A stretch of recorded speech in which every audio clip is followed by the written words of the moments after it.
The great thing about Stewart Island is that there are more kiwi down here than people. And the kiwi here have some pretty quirky habits. I'm here to find out more about them with Rogan and Jade on their 5-yearly kiwi survey. This is the story about the day that Johnny Rude ran away.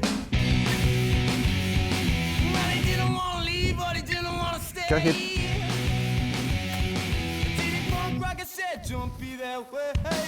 Yeah, Jade, what is it? Yeah, Jade, look. Got him? Yep, I've got him. Gotta be careful, he's Got his claws out. got some pretty big feet. Sure does.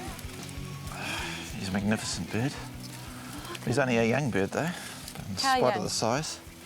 He'd probably only be about 3 years old. So what's the work that you're doing down here in Stewart Island? Firstly, it's just to see if the population is increasing or decreasing.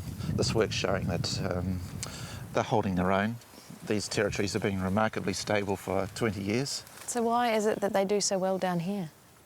Well, in spite of having cats and rats, they don't have the mustelids, no stoats. So the chicks are quite safe. You might want to feel just how soft those feathers are if you run your hand backwards. Back that way. Oh, wow. Very It's soft. almost so soft you can't feel it. Yes. And is he paler in colour than... They are more paler than the North Island browns. Yeah. This type of kiwi, they are quite unusual in that they live with their parents for maybe 7 or 8 years. The older chicks look after the little chicks, Really? and you can see with the claws on these, An adult kiwi could fight a cat. they could rip a cat To shreds. open with these claws. On the mainland, well, particularly the North Island kiwi, it's the male only that does the incubation. Here on Stewart Island, the male, the female, and some of the younger chicks, they help in the incubation. So the egg is never left alone. Usually it's the female that does the incubation during the night time while the male comes off to feed. And that's why you often see the female walking around during the daytime.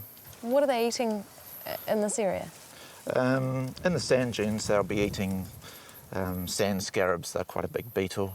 But in this area, they'll be eating cicadas, nymphs, worms, grass grubs. What's the advantage in having a dog to be able to find the birds? We wouldn't be able to do the work anywhere near as efficiently without a dog. Probably to get the same result, we might need about 6 or 7 weeks compared with just a 10-day trip. So they're your canine rangers. Yes, well, they're certainly worth their weight in gold. Hey, come! Come!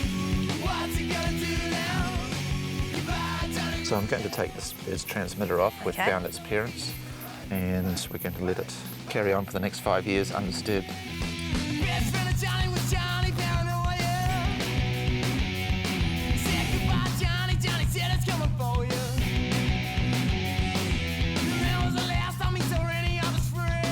I never get tired of seeing kiwi in the wild. And because of all the sleepless nights that Rogan, Jade and the Kiwi team are putting in, we'll be able to see them in the wild for many years to come. Well, now I think we can put them back. Quite secure there. He's done his bit for kiwi conservation.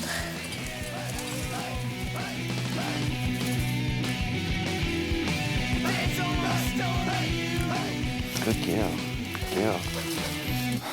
Good girl, good dog. It's a kiwi.